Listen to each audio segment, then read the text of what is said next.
Hello students, कैसे हैं आप लोग। मैं प्रशांत शर्मा एक बार फिर हाजिर हूँ आप सभी के बीच में, जहाँ पर आज हम आगे बढ़ाने वाले हैं सॉल्यूशन चैप्टर की कहानी को। सॉल्यूशन में भी कंसंट्रेशन टर्म्स की अभी तक चल रही है ना, तो कंसंट्रेशन टर्म्स की कहानी को आज हम ये मानकर चल रहे हैं भाई आज हम खत्म ही कर देंगे, अगर भगवान ने चाहे तो। बाकी 4-5 दिनों से मैंने आपको ये बोला था कि शुरू शुरू में गाड़ी थोड़ी धीमी गति से चलेगी, पर अब मैं अपनी गाड़ी का चौथा पांचवा गियर लगा दूंगा। आज की क्लास में हम यही मानकर चलेंगे आपकी कंसंट्रेशन टर्म्स की नॉर्मैलिटी, और कंसंट्रेशन टर्म्स में एक छोटी सी टाइम हमारी बची हुई है, इसके बाद हमारा चैप्टर आगे की ओर बढ़ने लगेगा। तो अब हम अपनी पुरानी कहानी को आज थोड़ा सा विश्राम देंगे, है ना।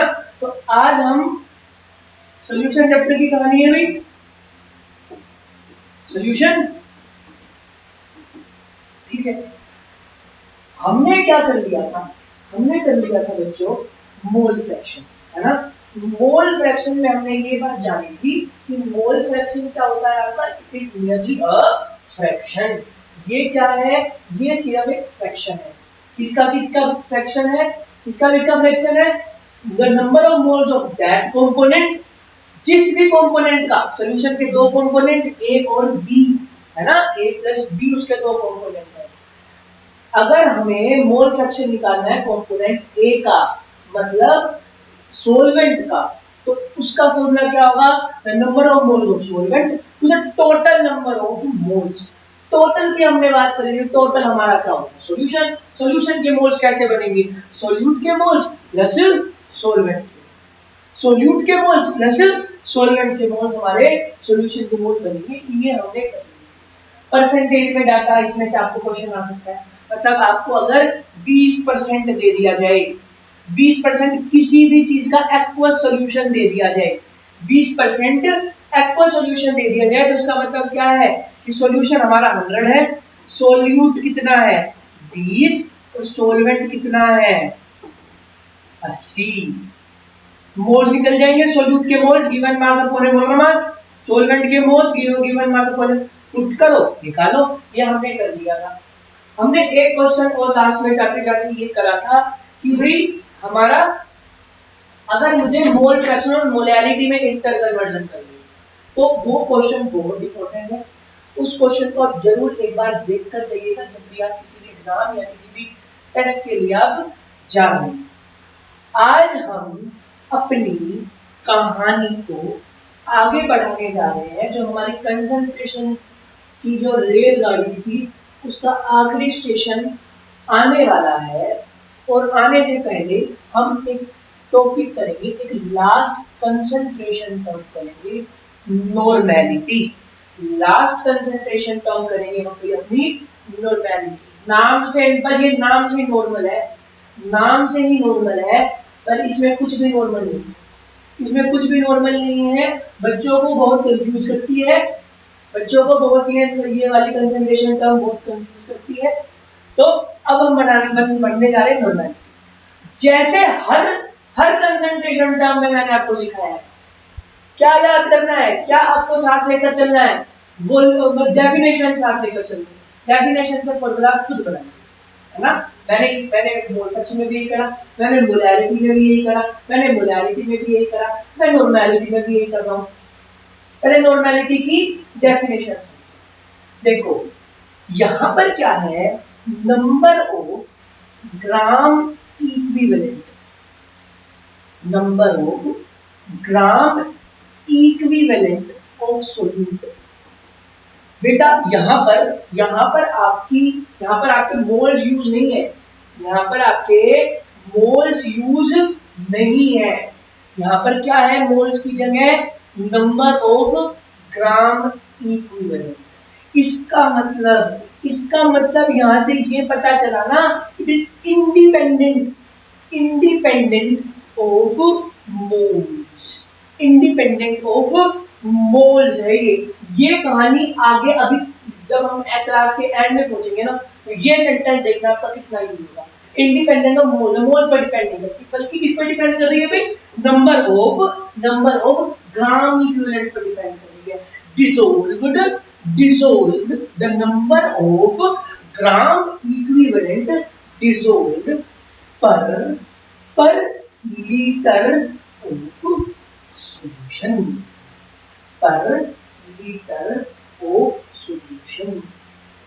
दोबारा बोलो, number of gram equivalent of solute dissolved per litre of solution. किसी से ही फॉर्मूला बना। नॉर्मेलिटी का क्या फॉर्मूला बनेगा, नॉर्मेलिटी का क्या फॉर्मूला बनेगा, number of gram equivalent of solute, number of gram equivalent, इसको थोड़ा बड़ा करके मैं लिखता हूं कि भाई number of gram equivalent of solute dissolved per litre of solution. मतलब नीचे क्या आएगा, नीचे क्या आएगा, या फिर मैं इसको लिखूं number of gram equivalent of solute dissolved पर मतलब नीचे, नीचे क्या आएगा, पर लीटर ऑफ सॉल्यूशन, मतलब वॉल्यूम ऑफ सॉल्यूशन। इसका मतलब क्या हुआ, number of gram equivalent of solute, solute मतलब भी dissolved volume of solution in litre. ये भाई हमारा फॉर्मूला बन गया। अब ये फॉर्मूला, जैसे हमको पता था कि भाई हम पिछले क्वार्टर से मोलैरिटी के फॉर्मूले में हमने क्या करा,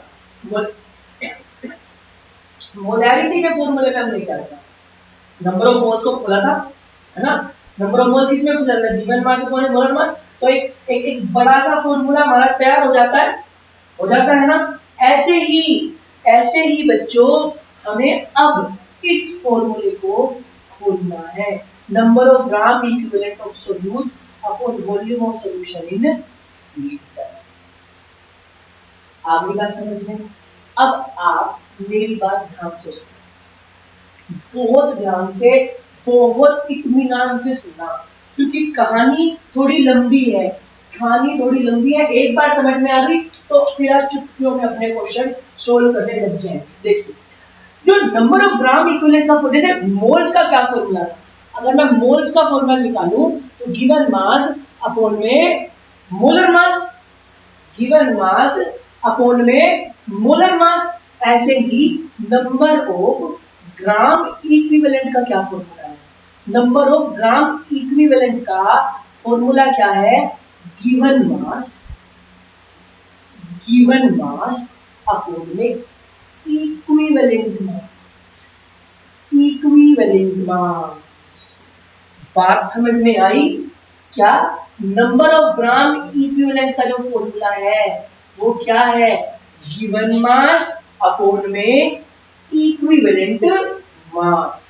ठीक है, अब ये इक्विवेलेंट मास क्या बना है, आपको तो इक्विवेलेंट मास भी नहीं पता, आपको तो मोलर मास पता है। मोलर मास में भी आधों की तो डुबी पड़ी होती है ना, तुमको ये नहीं पता होता कि भाई सोडियम का 23 होता है, सोडियम का 12वीं तक भी मैंने ऐसे बच्चे देखे हैं, 80%, मैं कह रहा हूँ 80% बच्चे मैंने ऐसे देखे हैं कि इनको किसी ने बता दिया डबल कर दो तो वो सब में डबल करे जा रहे हैं, सोडियम का 11 22, है ना, ऐसे करते हैं ना, क्लोरीन का 17 तो 34, ऐसे करते हैं नहीं। मोलर मास भी नहीं आता तो इक्विवेलेंट मास को कहां जाके डूबेगा। ठीक है, तो यहां पर बेटा नंबर ऑफ ग्राम इक्विवेलेंट निकालने के लिए आपको क्या निकालना पड़ेगा, इक्विवेलेंट मास निकालना पड़ेगा, जब भी तो जीवन मास तो आपको क्वेश्चन में गिवन होगा, ये तो फिजिकल क्वांटिटी है, ये तो गिवन होगा आपको क्वेश्चन में। हमें क्या निकालना है, हमें इक्विवेलेंट मास निकालना है। इक्विवेलेंट मास से क्या निकलेगा, number of gram equivalent, equivalent mass से क्या निकलेगा, number of gram equivalent, number of gram equivalent से क्या निकल जाएगी भैया हमारी। अब हमारी जो इक्विवेलेंट मास निकालने की प्रोसेस है, अब हमारी जो प्रोसेस है वो है भाई इक्विवेलेंट मास। इक्विवेलेंट मास कैसे निकलता है वो आप मेरी बात ध्यान से सुनो।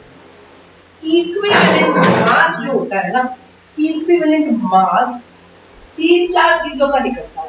एक तो निकलता है एसिड का, इसका निकालेंगे हम इक्विवेलेंट मास एसिड का, या फिर निकालेंगे बेस का, या फिर निकालेंगे बेस का, और या फिर निकालेंगे सोल्ट का। क्या निकालेंगे? सोल्ट। आपके सिलेबस में या फिर चलो एक और कैटेगरी हम बना लें, सोल्ट, या फिर आप निकालेंगे आयंस का। जो हम इक्विवेलेंट मास निकालते हैं ना, वो निकालेंगे एसिड का, बेस का, सोल्ट का, या फिर आयंस का। अगर मैं हमको क्या निकालना है? हमको नॉर्मेलिटी निकालना है। हमको क्या निकाली? नॉर्मेलिटी। नॉर्मेलिटी के लिए क्या चाहिए? Number of gram equivalent upon में वॉल्यूम। ये तो पता होगा, ये तो आपको क्वेश्चन, वॉल्यूम में तो कोई दिक्कत नहीं है। नंबर ऑफ ग्राम इक्विवेलेंट कैसे निकलेंगे? नंबर ऑफ ग्राम इक्विवेलेंट का फॉर्मूला गिवन मास अपॉन में इक्विवेलेंट मास। इक्विवेलेंट मास भी आपको पहले आपको निकालना है इक्विवेलेंट मास, इक्विवेलेंट मास से ग्राम इक्विवेलेंट, ग्राम इक्विवेलेंट से नॉर्मेलिटी। तो इक्विवेलेंट मास एसिड का कैसे निकलता है? इक्विवेलेंट मास एसिड का जो फॉर्मूला है, एसिड का जो फॉर्मूला है वो है मोलर मास अपॉन में बेसिसिटी। क्या है? मोलर मास अपॉन में बेसिसिटी। अब बेसिसिटी क्या बोला है? अब बेसिसिटी क्या है? यहाँ पर बेसिसिटी क्या है? बहुत कॉम्प्लेक्स लाइन होती जा रही है, मुझे पता है, पर आपको करनी पड़ेगी। कुछ टीचर आपको ये, कुछ टीचर ये तो कह के पल्ला झाड़ देंगे अपना कि भाई ये समझ में नहीं है, ये समझ में नहीं है, मत करो।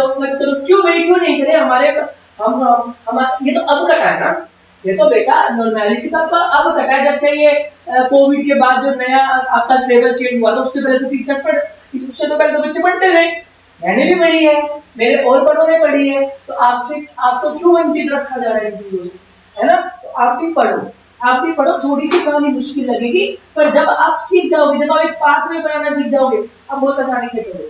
तो हम इक्विवेलेंट मास निकाल रहे हैं। इक्विवेलेंट मास का एसिड का इक्विवेलेंट मास, एसिड का इक्विवेलेंट मास निकालेंगे मोलर मास अपॉन में बेसिसिटी। अब यहाँ पर बच्चों बेसिसिटी क्या होती है? बेसिसिटी किसके बराबर होती है?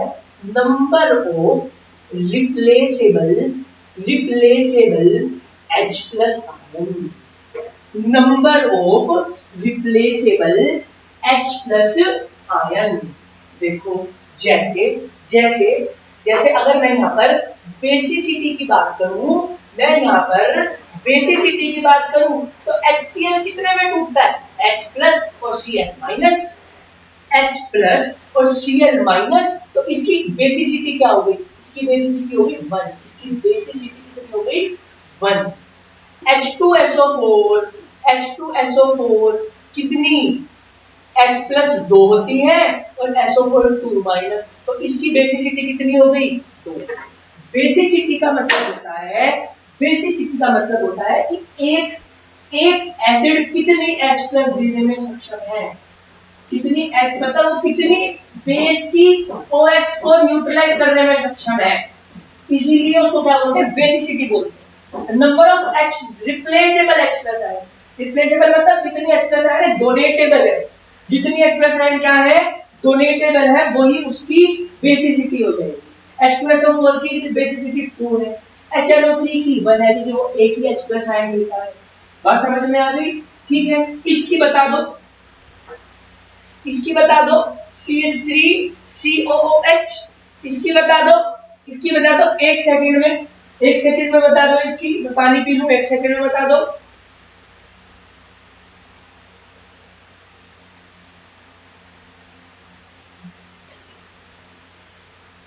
इसकी बता दो भाई, नहीं पता लगेगी क्योंकि तुम कुत्ते हो। ये CH3 this is not replaceable.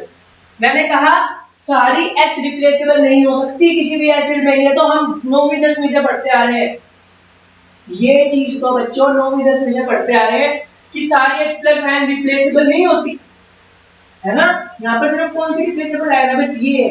ये तो ऑर्गेनिक कंपाउंड है, तो कोवेलेंट बॉन्डेड है। ये H तो कोवेलेंट बॉन्डेड है, this is not a replaceable H plus ion.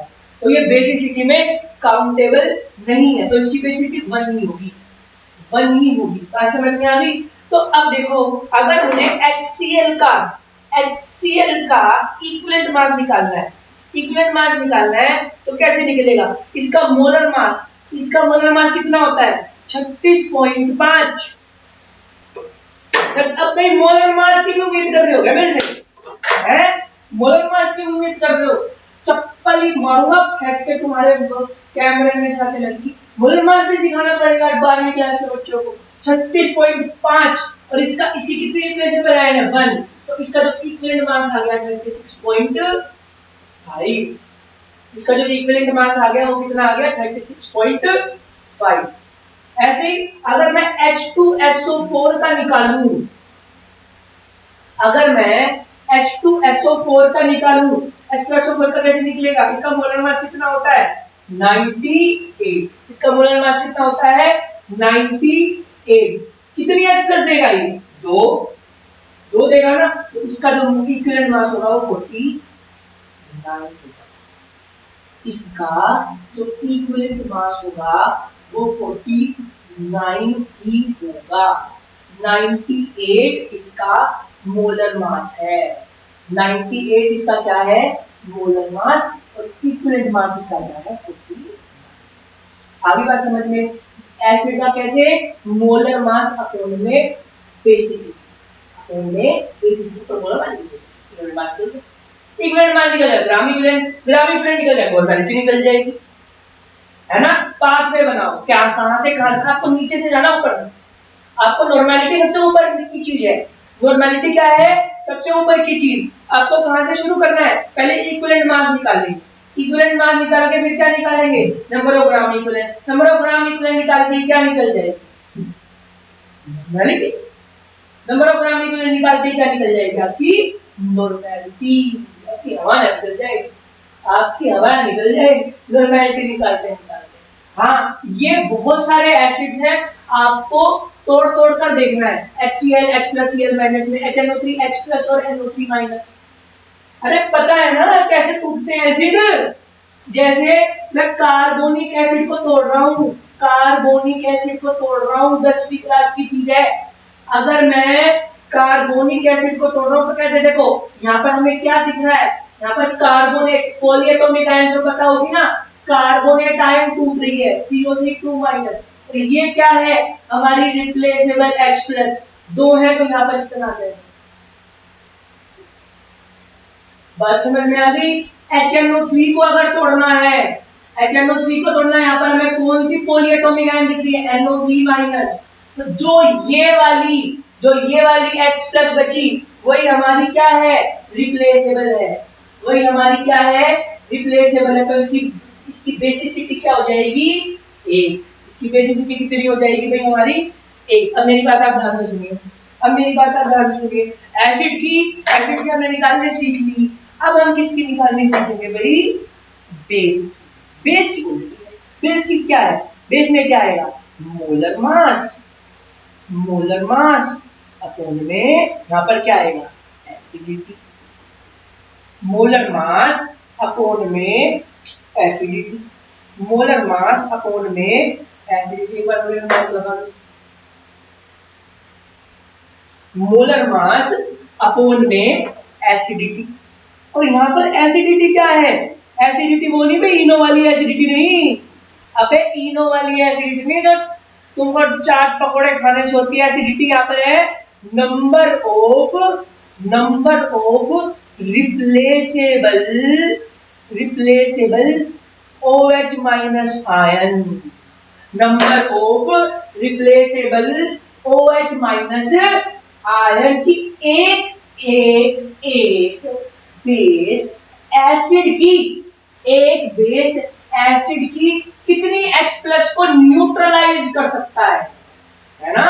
एक बेस एसिड की कितनी एसिडिटी को शांत कर सकता है, वही क्या बोलेंगे हम? बेस की acidity. Number of replaceable OH- ion, number of replaceable OH- ion, है ना? अब मेरी बात आप ध्यान से सुनिए, जैसे बेस है, जैसे बेस है भाई हमारा NaOH, sodium hydroxide.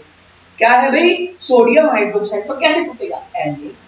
Na plus OH minus, Na plus OH minus, एक बेस ले लू एल्यूमिनियम हाइड्रोक्साइड। भाई मुझे पक्का पता है कुछ ना कुछ, कोई ना कोई जो ये क्लास देख रहा है, भगवान का बंदा, किसी ना किसी को तो इस फॉर्मूले में प्रॉब्लम होती है। ये 3 क्यों आया? 3 क्यों आया है? ये 3 क्यों आया? यहाँ 3 क्यों नहीं आ रहा? यहाँ 3 क्यों नहीं आ रहा? यहाँ पर 3 क्यों नहीं आ रहा? क्यों? क्योंकि साइंस ली है, साइंस ली है इसीलिए, क्योंकि इनकी क्रश बैठी हुई थी साइंस के उसमें, है ना।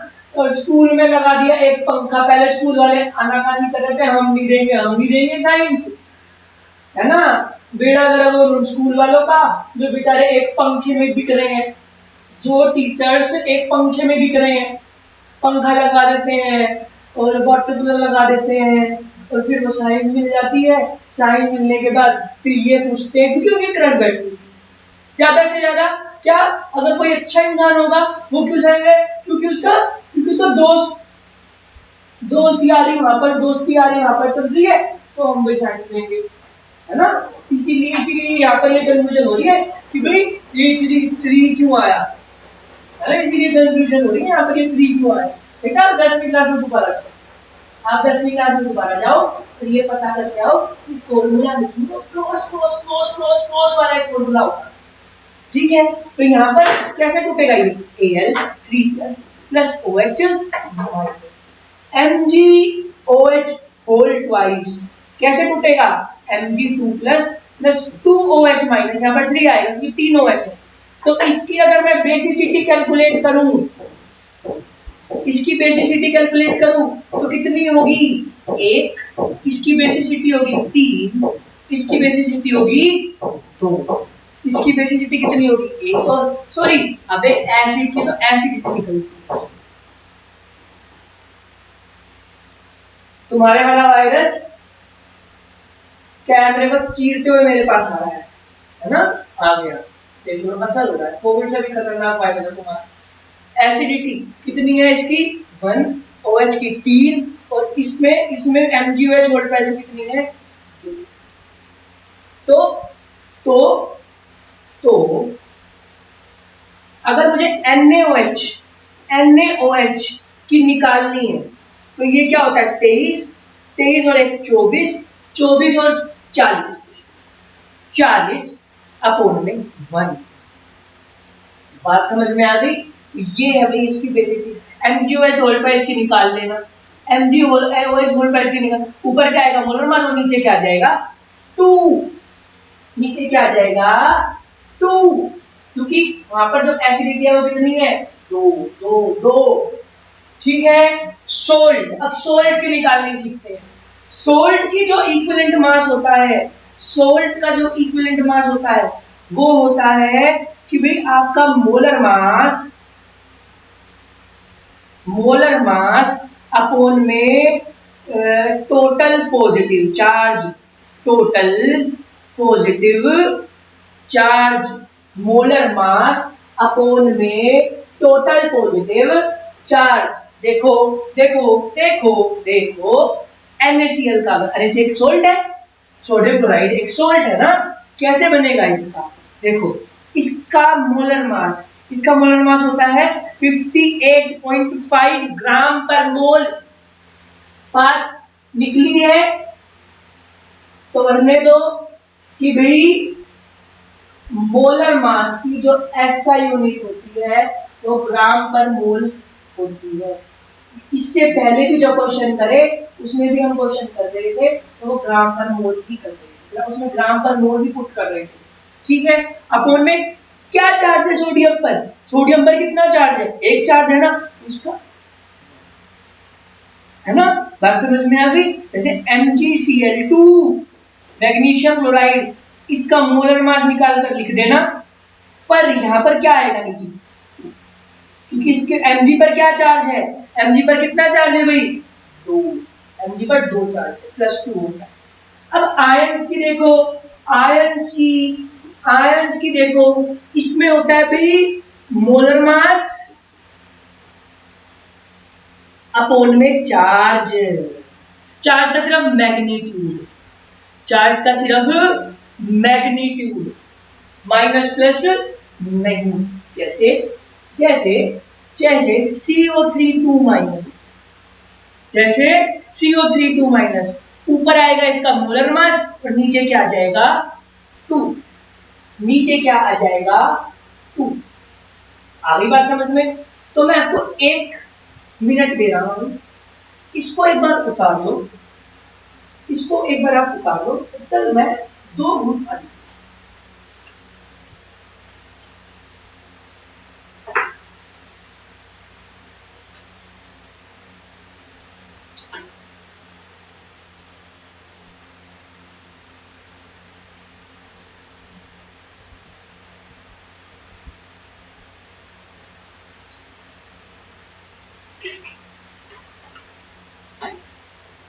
देखो भाई,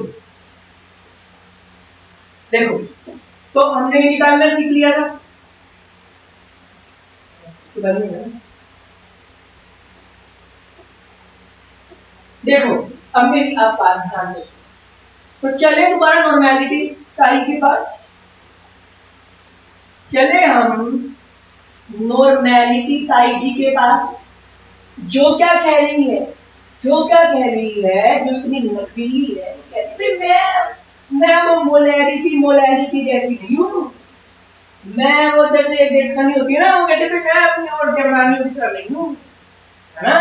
तो यहाँ पर भी वही है, यहाँ पर भी वही है कि नॉर्मेलिटी कहती है मैं उन देवरानियों की जैसे नहीं हूं, मोलैरिटी मोल फ्रैक्शन निकाले नंबर वन, पुट कर दिए नंबर वन, नहीं, नॉर्मेलिटी कहती है, नॉर्मेलिटी कहती है मैं तो भैया मेरी बात की बेटी हूँ, मैं नंबर मोल से निकलूंगी, मैं नंबर मोल से नहीं निकलूंगी, मैं किससे निकलूंगी? मेरे को तो लाओ इक्विवेलेंट मास, मेरे को तो चाहिए इक्विवेलेंट, नहीं मेरे को तो चाहिए ग्राम इक्विवेलेंट मास, मेरे को तो क्या चाहिए?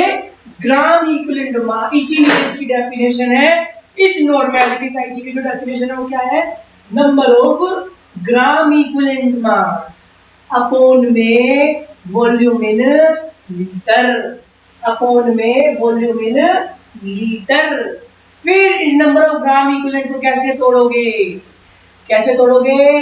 गिवन मास अपॉन में equivalent mass, equivalent gram equivalent का फॉर्मूला ये रहा, ग्राम इक्विवेलेंट फॉर्मूला क्या है? गिवन मास अपॉन में, क्योंकि सोल्यूट का निकाल रहे हैं हम, सोल्यूट, तो यहाँ पर भी सोल्यूट है। फिर इक्विवेलेंट मास निकालने के हमने 3 फॉर्मूले पढ़ लिए। पहले इक्विवेलेंट मास निकालो, और अगर वॉल्यूम मिलीलीटर में है तो ऊपर क्या है? अगर वॉल्यूम मिलीलीटर में है तो ऊपर क्या आ जाएगा तुम्हारा 1000, अगर वॉल्यूम मिलीलीटर में है तो ऊपर क्या आ जाएगा 1000। तो पहले क्या निकालो? इक्विवेलेंट मास, इक्विवेलेंट मास का यूज करके क्या निकालो? ग्राम। पहले क्या निकालो? इक्विवेलेंट मास,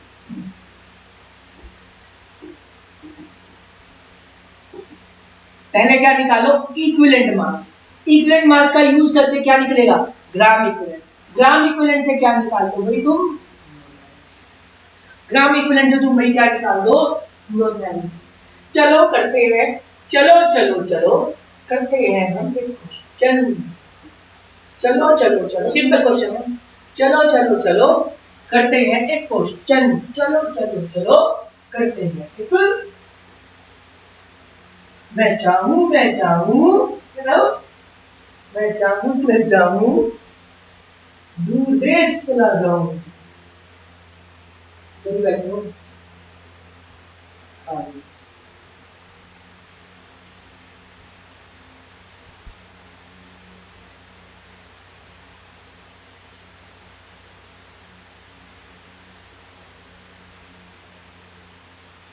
ये कर दो, कर दो 1 मिनट में, कर दो जल्दी जल्दी कर जाऊं।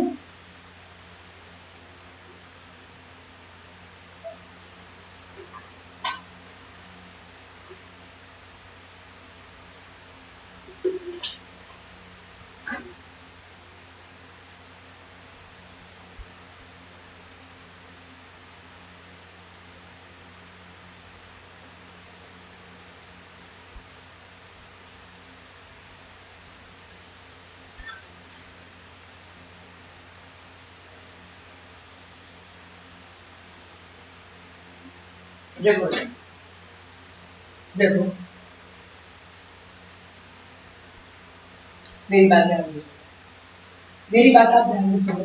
मोलैर यही क्वेश्चन मोलैरिटी में भी था, यही क्वेश्चन मोलैरिटी में भी था, यही क्वेश्चन मोलैरिटी में भी था, वो हमने कर लिया था। अब हमें क्या करना है, नॉर्मेलिटी करनी है। अब हमें क्या करनी है, नॉर्मेलिटी किसकी किसकी निकालनी है। सबसे पहले तो क्या है, H2SO4 गिवन है। सबसे पहले क्या गिवन है भैया आपको, H2SO4 एसिड है। तो सबसे पहले मैंने क्या बताया था आपको, नॉर्मेलिटी का फॉर्मूला क्या है, number of gram equivalent of solute dissolved per litre of solution. पहले क्या निकालोगे, ग्राम इक्विवेलेंट निकालने के लिए क्या चाहिए, इक्विवेलेंट मास। तो सबसे पहले क्या निकालोगे, इक्विवेलेंट मास। इक्विवेलेंट मास वो क्या होता है, मोलर मास। मोलर मास मतलब 98 अपॉन में 10cc। H2SO4 कितनी, H प्लस का धनी है, H प्लस और SO4 2 माइनस 2H प्लस, ये 2 है तो यहाँ पर क्या हो जाएगा 2। भाई ये आपको याद भी हो जाना चाहिए, जब कितने में क्वेश्चन आप करोगे, प्रैक्टिस करोगे तो आपको इक्विवेलेंट मास याद होते चले जाएंगे। वो डिपेंड करता है आपकी कितनी प्रैक्टिसिंग है।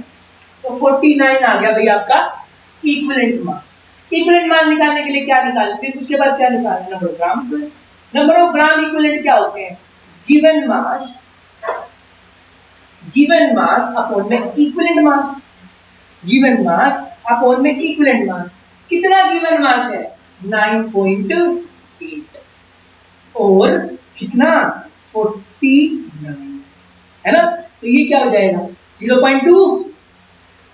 अरे भाई साहब 0.2 डायरेक्ट लिख दिया ना आपको की, तो क्या कुछ भी होगी 9.8 अपॉन में 49, पॉइंट कटेगा 10, 49 10 जा 49 2 जा 49 2 जा 98 होता है।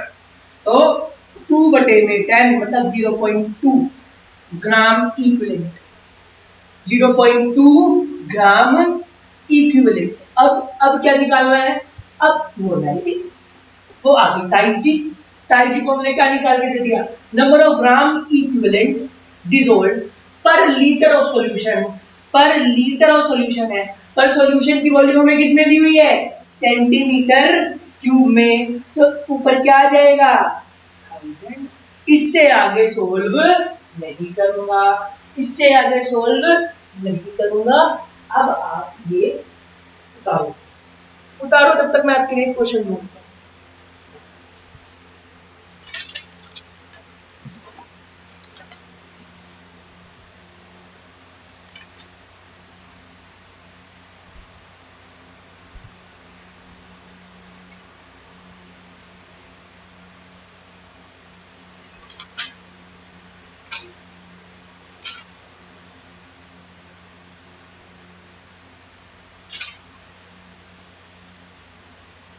ठीक है भाई, वैसे आपका ज्यादा इसमें से आएगा नहीं, आपको मैंने निकालनी सिखा दी है, आपको मैंने निकालनी सिखा दी है। अब एक और देख लो, अगर मैं खुद ही बना दूं क्वेश्चन, अगर मैं आपको दे दूं भाई, आपको दे दूं एक बेस दे दूं, चलो NaOH दे दूं, क्या दे दूं NaOH 20% सोल्यूशन है, 20% aqueous solution of NaOH, 20% aqueous solution of NaOH। तो भाई अब आप इसकी निकाल दो नॉर्मेलिटी, अब आप इसकी निकाल दो नॉर्मेलिटी। बहुत आसान है वैसे तो, दिक्कत आएगी नहीं। कर मैं आपको आधा मिनट देता हूँ, आधा मिनट, हाफ मिनट।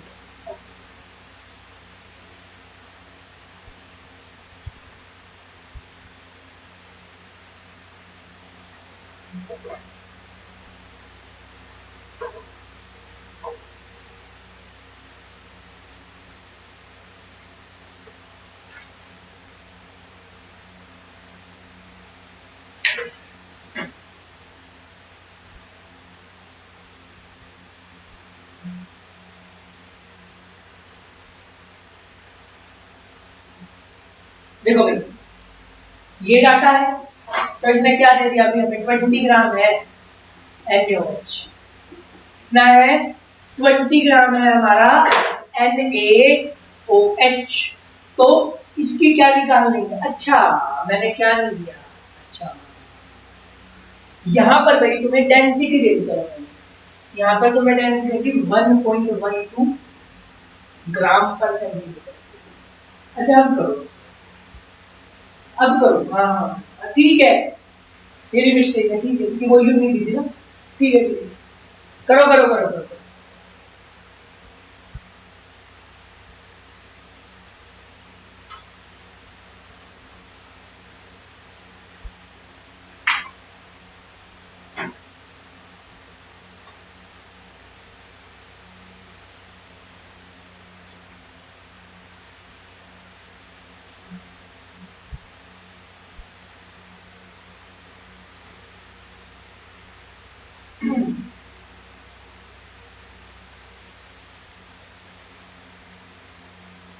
देखो भाई यहां ये डेंसिटी है, ये डाटा दिया हुआ है, हमें नॉर्मेलिटी निकालनी है। नॉर्मेलिटी निकालने के लिए क्या चाहिए, नंबर ऑफ ग्राम इक्विवेलेंट पर volume of solution, per litre of solution मतलब पर volume of solution, per litre मतलब लीटर वॉल्यूम होती है ना। तो अब हमें ग्राम इक्विवेलेंट निकालने के लिए हमारे पास सफिशिएंट डाटा है। ग्राम इक्विवेलेंट कैसे निकलता है, इक्विवेलेंट मास अपॉन मोलर मास, है ना, वो हमारे पास डाटा है, वो हमारे पास सबका डाटा है। अब हमें वॉल्यूम निकालने के लिए थोड़ी मेहनत करनी है। सबसे पहले वॉल्यूम निकालो, वॉल्यूम कैसे निकलेगी, वॉल्यूम निकलेगी डेंसिटी के फॉर्मूले से, वॉल्यूम निकलेगी डेंसिटी के फॉर्मूले से, और डेंसिटी के फॉर्मूले में मैंने कहा था, तो मैं तुम्हारे मुंह पे यहाँ पे मारूंगा कि भाई वॉल्यूम डेंसिटी का फॉर्मूला जब भी यूज करोगे तो यूनिट्स के साथ मास बाय वॉल्यूम होता है ना, वॉल्यूम निकालनी है ना, वॉल्यूम निकाले तो मास बाय डेंसिटी, है ना, क्योंकि परसेंटेज में है तो टोटल सॉल्यूशन कितना होगा 100 ग्राम, तो डेंसिटी ऑफ सॉल्यूशन है तो मास भी सॉल्यूशन का लगेगा, वॉल्यूम भी सॉल्यूशन की निकलेगी, है ना। तो 100 और डेंसिटी कितनी है 1.100 ग्राम, 1.12 ग्राम पर सेंटीमीटर क्यूब, पर सेंटीमीटर क्यूब इधर आना है तो इधर वाला सेंटीमीटर क्यूब कहाँ चला जाएगा, इधर चला जाएगा, ग्राम से ग्राम कैंसिल, तो 100 बटे में 1.1, इसको सोल्व कर लेना, इसको सोल्व करना तो हमारी ये सेंटीमीटर क्यूब में वॉल्यूम आई, ये जो वॉल्यूम आई गई हमारी इसमें आई सेंटीमीटर क्यूब में वॉल्यूम आई। अब इधर देखो, देखो क्या निकालना है, number of gram equivalent, number of gram equivalent क्या होता है, इक्विवेलेंट मास अपॉन मोलर मास, है ना। अब इक्विवेलेंट मास कैसे निकलेगा, NaOH, सबसे पहले इक्विवेलेंट मास निकालो, मोलर मास अपॉन में इसकी एसिडिटी 1, तो इसका इक्विवेलेंट मास भी कितना आ गया। नंबर ऑफ ग्राम इक्विवेलेंट क्या होता है, नंबर ऑफ ग्राम इक्विवेलेंट क्या होता है, गिवन मास अपॉन में इक्विवेलेंट मास, गिवन मास कितना है 20, ग्राम इक्विवेलेंट क्या होता है, गिवन मास अपॉन में इक्विवेलेंट मास, गिवन मास कितना है 20 और इक्विवेलेंट मास कितना है 40, मतलब 1/2 मतलब 0.5, मतलब 0.5 आपका इक्विवेलेंट मास आ गया।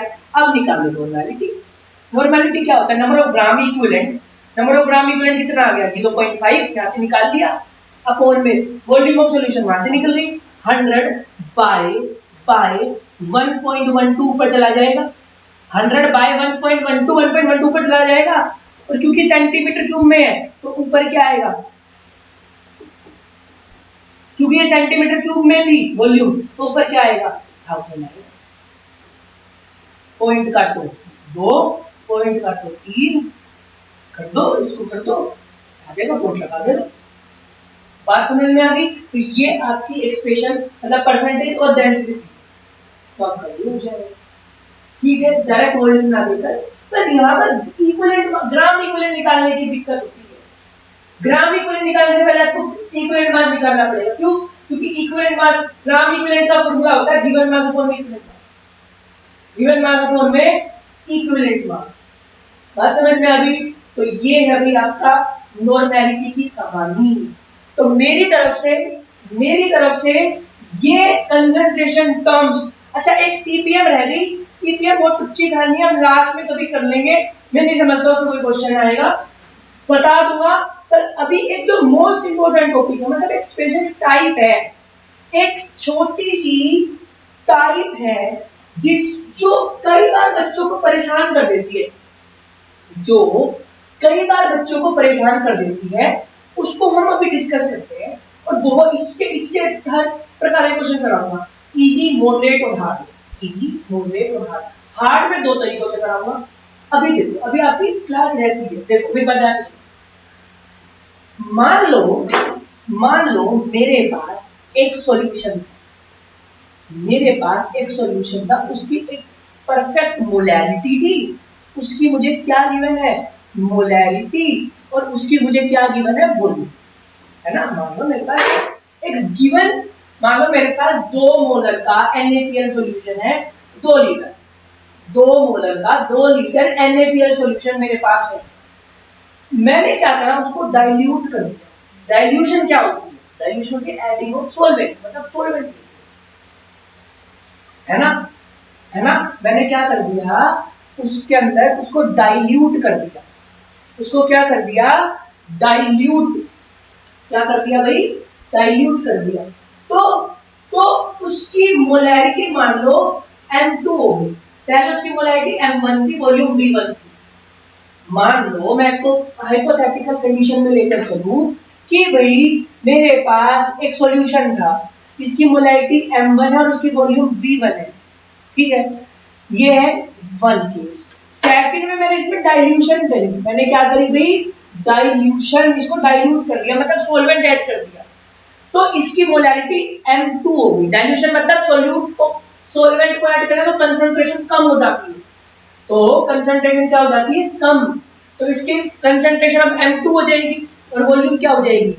V2 after dilution. ये है आफ्टर डाइल्यूशन। ये जो डाटा है ये आफ्टर डाइल्यूशन, ये बिफोर डाइल्यूशन है ये एक ही उसी सॉल्यूशन में हमने कुछ घट-बढ़ करी है। उसी सॉल्यूशन में हमने कुछ बढ़ाया, हमने उसको डाइल्यूट कर दिया। तो एक्सपेरिमेंटली ये देखा गया है, एक रिलेशनशिप आता है कि M1V1 is equal to M2V2। हमारे पास एक रिलेशनशिप आया जिसको बोलते हैं M1V1 is equal to M2V2। और ये रिलेशनशिप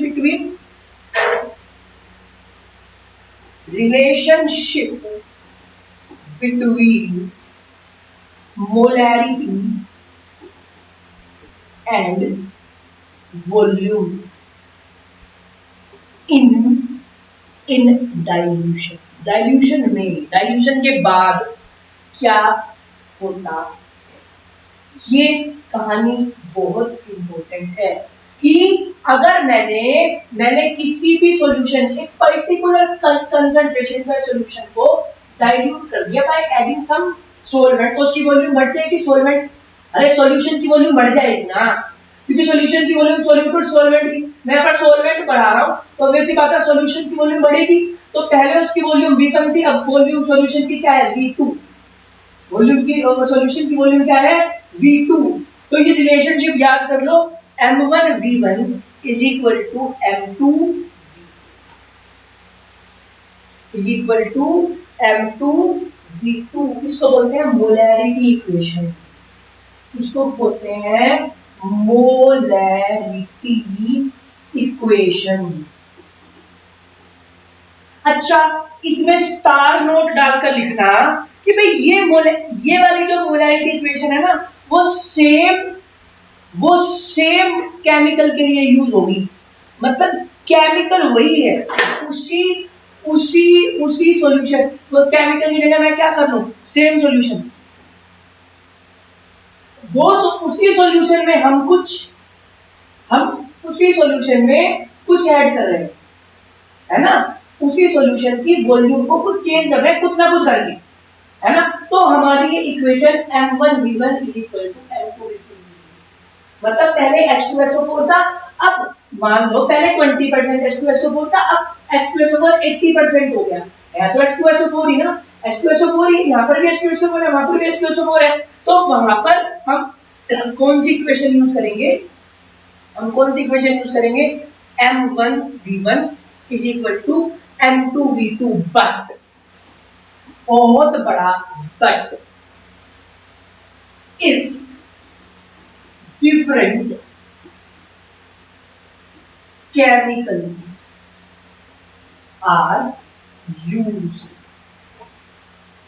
but अगर different chemical used होंगे, मतलब पहले केस क्या था, पहले केस ये था कि भाई आपको H2SO4 में ही कुछ डाला है, उसी H2SO, मान लो उसी H2SO4 में और H2SO4 डाल दिया, मान लो उसी H2SO4 में और H2SO4 डाल दिया, है तो सेम सॉल्यूशन ना, है तो सेम केमिकल ना, है ना, पर अगर डिफरेंट केमिकल्स यूज हो, जैसे न्यूट्रलाइजेशन रिएक्शन होता है, एसिड में बेस मिला दिया जाए, एसिड में बेस मिला दिया जाए, सोल्ट में एसिड मिला दिया जाए, सोल्ट में क्या मिला दिया जाए, एसिड मिला दिया जाए, सोल्ट बेस में एसिड मिला दिया जाए, बेस में सोल्ट मिला दिया जाए, मतलब अलग अलग केमिकल्स के लिए, अलग अलग केमिकल्स के लिए हमारी जो वो इक्वेशन, हमारी जो मोलैरिटी इक्वेशन, मैं बहुत इंपॉर्टेंट बात बता रहा हूं, बहुत इंपॉर्टेंट बात है, ये नहीं करा तो कुछ भी नहीं करा, कॉम्पिटिटिव पॉइंट ऑफ व्यू से मैं आज की क्लास बहुत इंपॉर्टेंट मानता हूं।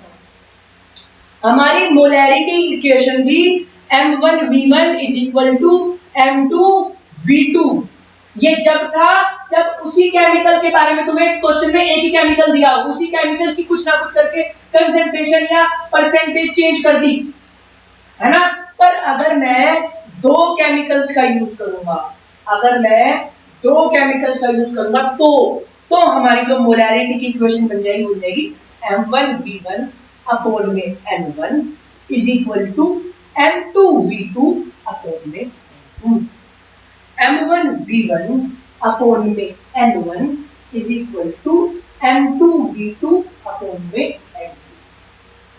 अभी बात समझ में, देखो N1 क्या है, N1 and N2 are number of moles obtained from stoichiometry of chemical equation। जो N1 और N2 है वो नंबर ऑफ मोल्स हैं रिएक्टेंट के, जो हमें कहां से ऑब्टेन होंगे, इक्वेशन से, इक्वेशन में जो स्टोइचोमेट्रिक कोएफिशिएंट होता है उससे, किससे, केमिकल इक्वेशन। अब मैं तुम्हें क्वेश्चन देता हूं, देखो बुक से ही दे रहा हूं मैं, मेरे पास वो उसकी स्लाइड नहीं है, उसकी स्लाइड नहीं है, मैं तुम्हें बुक से एक क्वेश्चन लिखवाता हूं जो अच्छा क्वेश्चन है। देखो लिखो, कैलकुलेट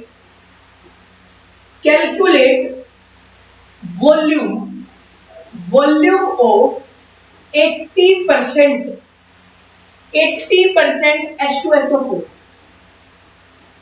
जिसकी डेंसिटी दी हुई है, 1.80 ग्राम पर सेंटीमीटर, 1.80 ग्राम पर centimetre required to prepare, required, इसकी भी स्लाइड नहीं है तो मैं लिखवा रहा हूं, required to prepare 1 litre 20% H2SO4, 20% H2SO4 जिसकी डेंसिटी है 1.25 ग्राम पर सेंटीमीटर। मैं 1 मिनट का टाइम दे रहा हूं, आप थोड़ा सा दिमाग लगाओ, हल्का सा दिमाग लगाओ, हल्का सा एलिमिनेट करा है, ज्यादा नहीं है, कोई बहुत एलियन वाली बात नहीं बता दी मैंने आपको, ठीक है, इक्वेशन वाला क्वेश्चन है। मैं अभी तुम्हें बताऊं कब तुम्हें पता चलेगा इक्वेशन वाला क्वेश्चन आएगा, वो कब पता चलेगा कि ये इक्वेशन हमें मोलैरिटी इक्वेशन यूज करनी है।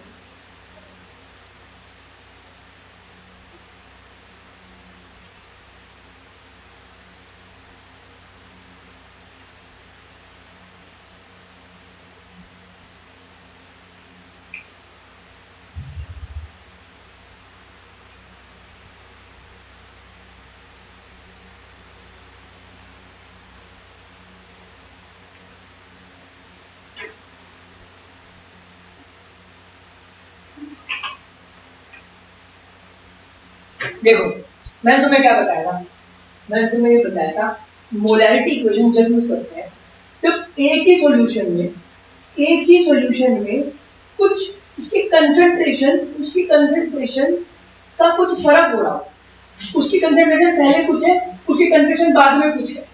और कैसे क्यों हुआ? क्योंकि कुछ वॉल्यूम में चेंज आया, या तो कुछ सॉल्यूशन की वॉल्यूम में चेंज आया। सॉल्यूशन की वॉल्यूम में कैसे चेंज आ सकता है सॉल्यूशन की? या तो सॉल्वेंट ऐड करता, कुछ भी करता, डाइल्यूशन से भी आ सकता है। मतलब मैं तुम्हें क्या बता रहा हूँ,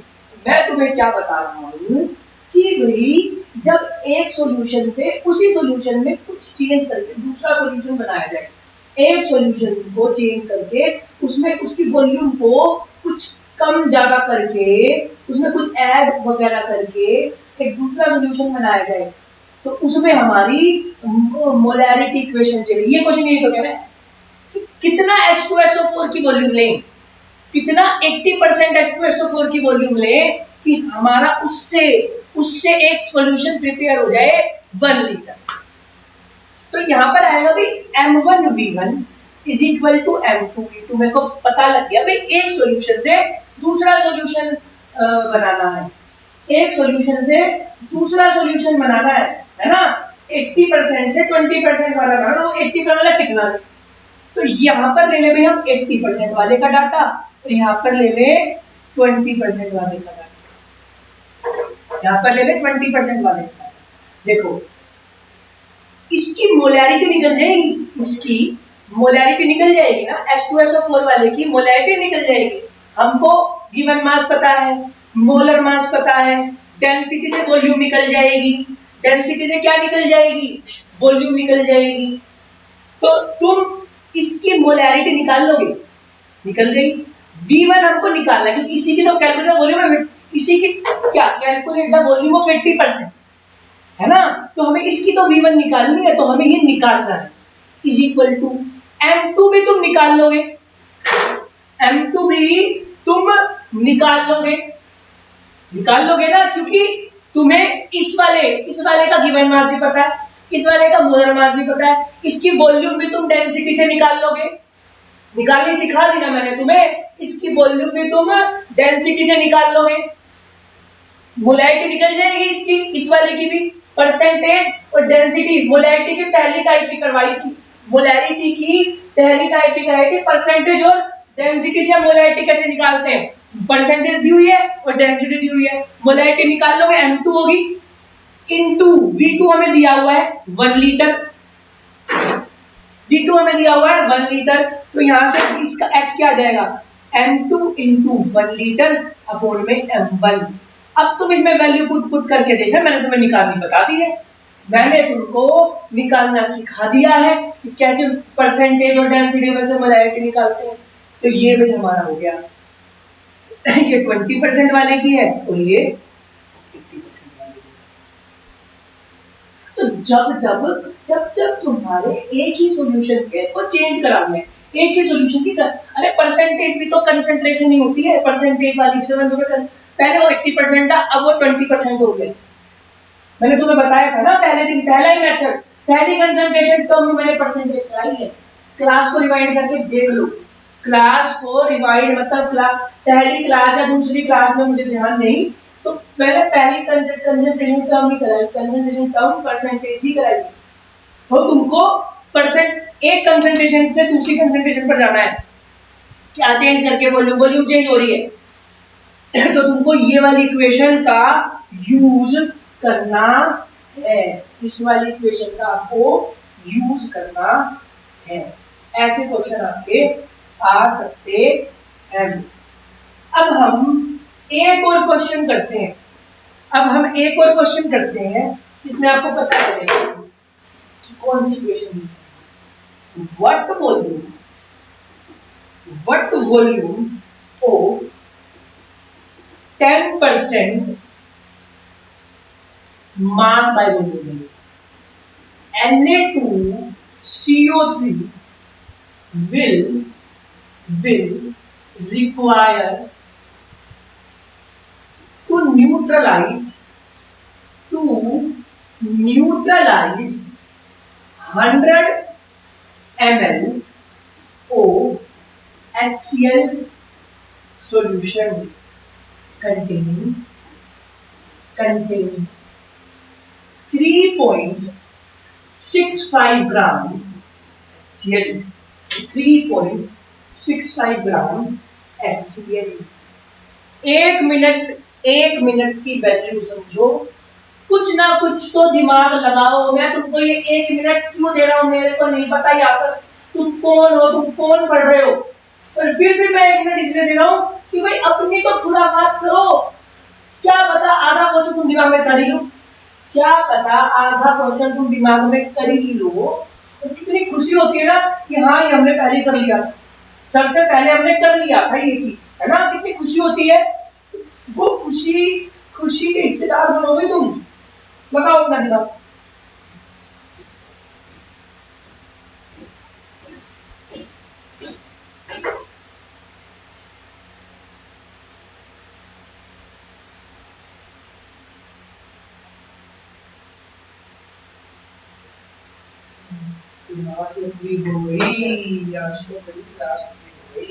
ऐसी बेटा लंबी होगी क्लास, ऐसे ही क्लास लंबी होगी।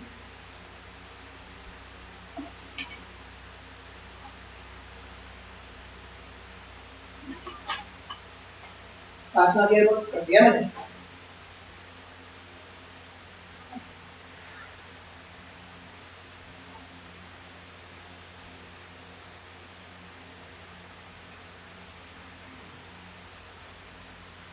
करो, देखो देखो मेरी बात ध्यान दीजिए। जब न्यूटन, देखो यहाँ पर क्या हो रहा है, यहाँ पर भी तो कंसंट्रेशन में चेंज आएगा। एक 10% मास बाय वॉल्यूम वाला Na2CO2 किसके साथ रिएक्ट हो रहा है, इतने के साथ हो रहा है ना। देखो हमें यहाँ पर क्या कैलकुलेट करना है, वॉल्यूम भी तो कैलकुलेट करनी है। देखो इस डाटा से देखो मैंने तुम्हें क्या बताया, मैंने तुम्हें मोलैरिटी इक्वेशन के बारे में एक की नोट दे दिया। वही गूढ़ रहस्य है इसका कि भाई जब दो कंसंट्रेशन हो और कंसंट्रेशन में चेंज क्यों आया, बहुत इंपॉर्टेंट बात पता लग गई। जब कंसंट्रेशन में चेंज हो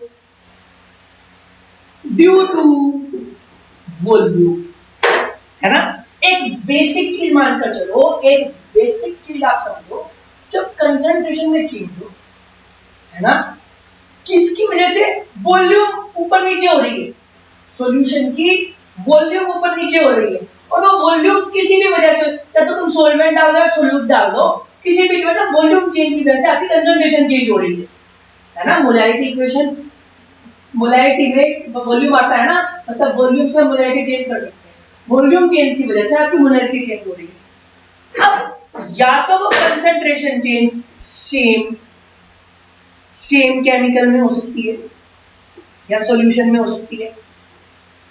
तो पिछला क्वेश्चन करा H2SO4 की तो कंसंट्रेशन चेंज कर रहे थे, H2SO4 की ही तो कंसंट्रेशन चेंज कर रहे थे, या फिर वो डिफरेंट केमिकल में हो सकती है, या फिर वो डिफरेंट केमिकल में हो सकती है। यहाँ वही तो हो रहा है, कि भाई आपकी जो वॉल्यूम है, आपका जो पहला Na2CO3 की ले रखी 10%, इस 10% से आप एक कंसेंट मोलैरिटी निकाल सकते हो, आप 10% से मोलैरिटी निकाल सकते हो। परसेंटेज में डाटा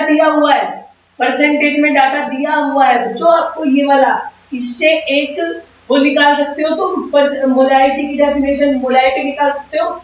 फिर इस वाले डाटा से भी तो आप एक मोलैरिटी निकाल सकते हो, इस वाले डाटा से भी तो आप मोलैरिटी निकाल सकते हो। मतलब यहाँ पर दो कंसंट्रेशन टर्म, यहाँ पर दो कंसंट्रेशन टर्म दी हुई है, तो वॉल्यूम में चेंज कितना आएगा यही तो निकालना है, व्हाट वॉल्यूम। तो डिफरेंट केमिकल के लिए मैंने तुम्हें क्या बताया था, M1V1 अपॉन में N1 is equal to M2V2 upon में N2। तो N1 और N2 आपको कैसे पता चलेंगे, इक्वेशन से। N1 एंड N2 आपको कैसे पता चलेंगे भाई? इक्वेशन। और इक्वेशन क्या है? Na2CO3 के साथ क्या ऐड हो रहा है? HCl। Na2CO3 के साथ क्या ऐड हो रहा है? HCl। क्या बनेगा? NaCl plus CO2 plus H2O। यहाँ पर क्या आ जाएगा? 2, और यहाँ पर भी क्या आ जाएगा? 2, है ना? तो देखो इस तरफ मैं किसका ले लूं? Na2CO3, और इस तरफ किसका ले लूं? HCl। तो N1 की वैल्यू हो गई 1, N2 की वैल्यू हो गई 2। हमें इसकी V1 निकालनी है, इसकी V1 निकालनी है। M1 तुम्हारा इस डाटा से आ जाएगा। इस what volume of 10% mass by volume Na2CO3, what volume of 10% mass by volume. देखो देखो मेरी बात का ध्यान, अगर तुम्हें इसकी मोलैरिटी निकालने में प्रॉब्लम हो रही तो देखो 10% है मतलब सॉल्यूट का मास कितना है? 10 ग्राम। मोलर मास कितना है? NO2 से 106, इसका होता है 106। 10% mass by volume, 10% mass by volume मतलब 10% किसमें? 10 ग्राम 100 ml में, 10 ग्राम 100 ml में मिला हुआ है। मास बाय वॉल्यूम का मतलब 10 ग्राम 100 ml, मतलब यहाँ पर 100 ml हो गई वॉल्यूम की सॉल्यूशन की वॉल्यूम। तो यहाँ से मोलैरिटी आ गई इसकी, यहाँ से मोलैरिटी आ गई इसकी। ऐसे इसकी भी, इसका तुम्हें दिया हुआ है given mass, molar mass, volume, तो इसकी मोलैरिटी आ जाएगी, इसकी मोलैरिटी आ जाएगी। बात समझ में आई? देखो पिछला क्वेश्चन भी तुम देखो, calculate volume of 80% H2SO4 solution. देखो दो कंसंट्रेशन, इस कंसंट्रेशन से इस कंसंट्रेशन पर जाना है, इस कंसंट्रेशन से इस कंसंट्रेशन पर जाना है ना? किसमें चेंज है? कंसंट्रेशन में चेंज है। किस वॉल्यूम से? वॉल्यूम की वजह से चेंज है, वॉल्यूम की वजह से चेंज है ना, तो हमें वो वॉल्यूम निकालनी है। तो इसमें सेम केमिकल यूज है, H2SO4 यूज है, तो M1V1 is equal to M2V2 करेंगे। पर इस वाले क्वेश्चन में बेटा दिक्कत क्या आ रही है? एक केमिकल ये रहा, इसकी कंसंट्रेशन ये रही, एक केमिकल ये रहा, इसकी कंसंट्रेशन ये रही, हमें वॉल्यूम निकालनी है कि चेंज इन वॉल्यूम कितना, मतलब वॉल्यूम कितना ऐड करा, वॉल्यूम कितना ऐड करा। तो यहाँ पर M, मैंने तुम्हें पहले ही बता दिया था, जब डिफरेंट केमिकल के लिए अगर तुम्हें मोलैरिटी इक्वेशन यूज करनी है तो M1V1 अपॉन में N1, M2V2 अपॉन में N2। N1 and N2, N1 and N2 are the moles from equation। N1 and N2 are the moles from equation। N1 अगर मैंने Na2CO3 को लिया है, ये वाला हिस्सा, ये वाला हिस्सा अगर मैंने Na2CO3 को लिया है तो Na2CO3 में कितना मोल है? तो यहाँ पर N1 की वैल्यू कितनी हो जाएगी? 1। अगर मैंने ये वाली साइड HCl को दी है, तुम कोई सी साइड किसी को दे सकते हो, मेरा मन यहाँ पर HCl लिखने का था, तो N2 किसके मोल्स हो गए? HCl के। HCl के मोल इक्वेशन में कितने हैं? 2। तो हमें इसकी और इसकी वैल्यू पता लग गई। हमें ये निकालना है व्हाट वॉल्यूम ऑफ Na2CO3, तो ये निकालना है, V1 निकालना है। क्वेश्चन में देखो what volume of 10% mass by volume, हमें ये पता करना है एंड मोलैरिटी कितनी है। मोलैरिटी का फॉर्मूला देखो, मोलैरिटी का फॉर्मूला था गिवन मास, क्योंकि 10% मास बाय वॉल्यूम दी हुई है ना, हमें क्या दिया हुआ है? 10% मास बाय वॉल्यूम दिया हुआ है ना हमको, मतलब 10 ग्राम Na2CO3 100 ml सॉल्यूशन में है। 10 ग्राम Na2CO3 100 ग्राम 100 ml, क्योंकि यहाँ पर वॉल्यूम है, नीचे वॉल्यूम है, नीचे परसेंटेज मेथड में नीचे टोटल होता है ना, टोटल क्या होता है? सॉल्यूशन। मतलब 10 ग्राम Na2CO3 100 ml सॉल्यूशन में है, मतलब सॉल्यूशन की वॉल्यूम हमको क्या पता चली? 100 ml ऊपर था वो। तो इस डाटा से आपको ये मोलैरिटी पता लग जाएगी, पता लग जाएगी, आप कर लेंगे, ये भी पता लग गया, ये भी पता लग गया, ये तो हमें निकालना है। अभी जरा जाओ M2, इसकी वॉल्यूम देखो दी हुई है, इसकी वॉल्यूम दी हुई है 100 ml, इसकी मोलैरिटी आप निकाल लोगे, गिवन मास दिया हुआ है, आपको गिवन मास दिया हुआ है, आपको मोलर मास पता है HCl का, आपको वॉल्यूम ऑफ सॉल्यूशन दी हुई है, तो इसकी M2 निकाल लोगे। गिवन मास कितना है? गिवन मास कितना है भाई? 3.65। मोलर मास है 36.5, वॉल्यूम कितनी है 100 ऊपर 1000। इससे आप इसकी M2 की वैल्यू यहां से निकाल लेंगे, M2 की वैल्यू यहां से निकाल लेंगे। V2 आपको 100 दिया ही हुआ है, N2 मैंने आपको बता दिया 2 है। पुट करके ये V1 आप निकाल दो, पुट करके V1 आप निकाल देना। अगर आपको नहीं समझ में आया तो आप मेरे कमेंट सेक्शन में आप उसको बताते हैं, मैं इस क्वेश्चन को दोबारा अलग से एक वीडियो के फॉर्म में आपको डालकर दे दूंगा, ठीक है। तो इसी के साथ हमारी ये क्लास रैप अप होती है। ये क्लास के साथ हमारी कंसंट्रेशन टर्म्स का एंड होता है। कहानी लास्ट में थोड़ी मुश्किल है, जितना आप सोल्व करेंगे। मेरी बात ये समझ लो कि भाई कंसंट्रेशन में चेंज आना है ना, वॉल्यूम में चेंज आने की वजह से एक मोलैरिटी इक्वेशन यूज होगी, वो सेम केमिकल में हो सकती है, डिफरेंट केमिकल में अब M1 V1 by M1, M2 V2 by आखिरी बात समझ में। तो इसी के साथ हम रैप अप करते हैं अपनी इस क्लास को। पढ़िए, बहुत पढ़िए, बहुत पढ़िए, बहुत पढ़िए। अव्वल आइए, फर्स्ट आना, फर्स्ट के अलावा कुछ मत सोचिए, बस आपको फर्स्ट आना है। सेकंड में सोचेंगे तो आप 10 आएंगे, ठीक है। सिर्फ पहले स्थान पर आपको अपने आप को देखना है। इसी जज्बे के साथ अपनी पढ़ाई करिए। सबको तोड़ दो, केमिस्ट्री को कुछ नहीं, ठीक है। तो आज की क्लास के लिए